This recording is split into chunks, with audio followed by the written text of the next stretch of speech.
tema do Você e o Doutor de hoje é depressão pós-parto. Doutor Antônio Sprois, eu acho que esse é um problema que é muito difícil da pessoa admitir. É muito difícil da pessoa dizer, não, eu tenho depressão pós-parto, porque envolve muitos sentimentos e sentimentos completamente diferentes por uma criança que acabou de nascer. O que é que acontece com o nosso organismo, com o nosso cérebro, quando se tem a depressão pós-parto? Renatinha, a mulher, ela espera a vida inteira para ser mãe. A vida inteira a mulher se prepara para estar como essa minha aqui do meu lado. De repente, a criança nasce e olha que coisa linda, né? O relacionamento da mãe com o filho. De repente, a amamentação, que é uma coisa maravilhosa. E aqui a hora do sono entre a mãe e o filho dormindo. Mas isso tudo pode se transformar num pesadelo quando esse relacionamento mãe e filho começa a ficar distante, a mãe não quer mais ficar com a criança, quando a amamentação não é prazer, quando a amamentação começa a doer a mãe, dói o mamilo, infecta o mamilo, a criança não aceita o bico da mãe, não aceita a alimentação, começa a chorar muito. E por falar em chorar muito, à noite é um pesadelo porque ninguém dorme em casa, o pai tem que sair do quarto para ir para outro, a mãe fica com a criança, no dia seguinte a mãe está exausta. Então isso tudo pode levar no corpo da mulher alterações importantes que podem levar a depressão, melancolia, psicopatia.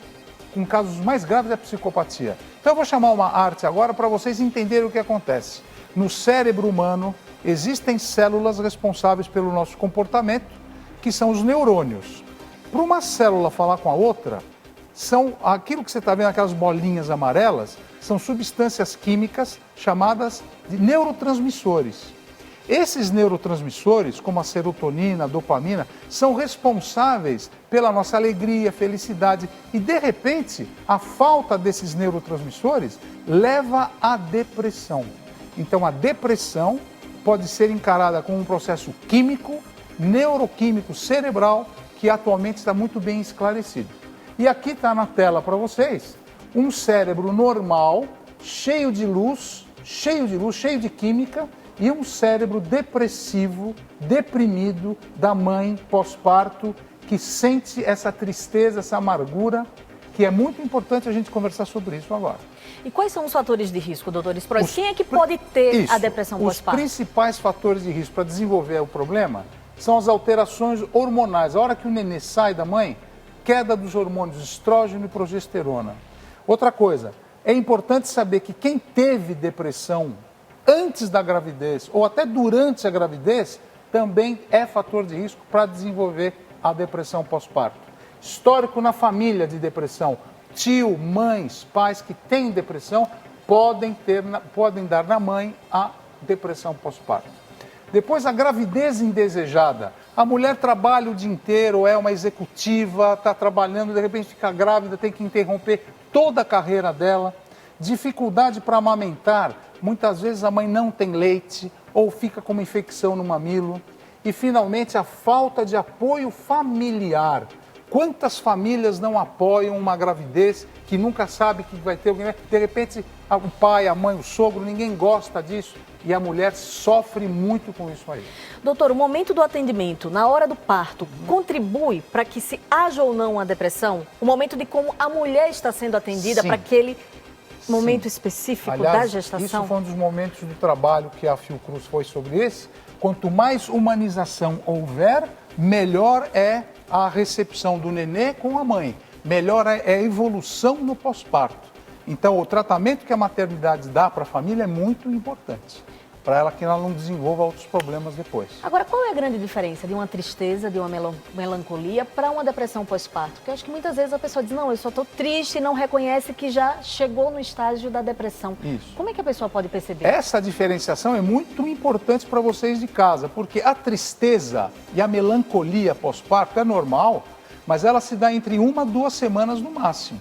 E a mulher vai sentir mudança frequente de humor, ansiedade, tristeza, irritabilidade, chora muito fácil, falta de concentração, esquece as coisas que tem que fazer, perda de apetite ou até apetite demais, quer comer demais, e dificuldade para dormir.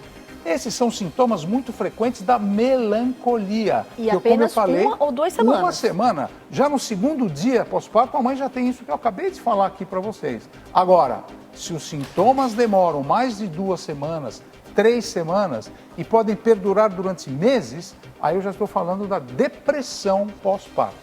E quais são os principais sintomas? Dificuldade de ligação com o bebê, a afetividade com o bebê é difícil, afastamento da família e amigos, a mãe de repente não quer ver ninguém em casa, pensamentos relacionados a prejudicar a si mesmo ou ao bebê, quer dizer, a mãe sente vontade até de dar uma lesão no bebê ou se lesionar mesmo.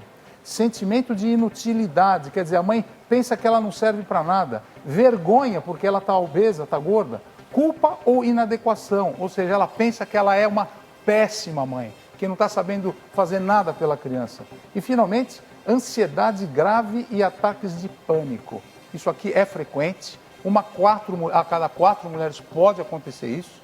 E você tem que estar atenta porque quanto mais rápido você falar com o seu médico, quanto mais rápido você procurar ajuda, muitas vezes o seu marido é que vai levar esse sintoma para o ginecologista, para o clínico. Muitas vezes são seus amigos que estão vendo que você não tem condição naquele momento de ficar cuidando do nenê, é que vão te ajudar. Mas procure ajuda, porque é importante a gente diagnosticar logo no início com esses sintomas que eu acabei de falar. Chegou um Twitter aqui do Edson perguntando se pode haver também, doutor Antônio Sprois, a depressão pós-parto no homem. Pode sim. Pode? Aliás, eu queria comentar exatamente isso, porque como o homem não está preparado muitas vezes para a gravidez, quando nasce o nenê, o homem pode sentir a mesma coisa. E há casos de ruptura de casamento, ruptura de matrimônio, porque o homem ele não quer voltar para casa, porque ele não quer ver primeiro a mulher sofrer, ele não sabe como cuidar, então precisa de cuidar, precisa de tratamento. E atualmente como é que é o tratamento? O tratamento doutor, atual, que é ele é baseado na psicoterapia. Existem várias formas de você fazer uma psicoterapia atualmente, terapia em grupo, terapia individual, associado muitas vezes ao uso de medicamentos. Os antidepressivos atuais, que são divididos em 3 grupos, o primeiro é a sertralina, a paroxetina e a nortriptilina, que são inibidores de recaptação da serotonina e tricíclicos também.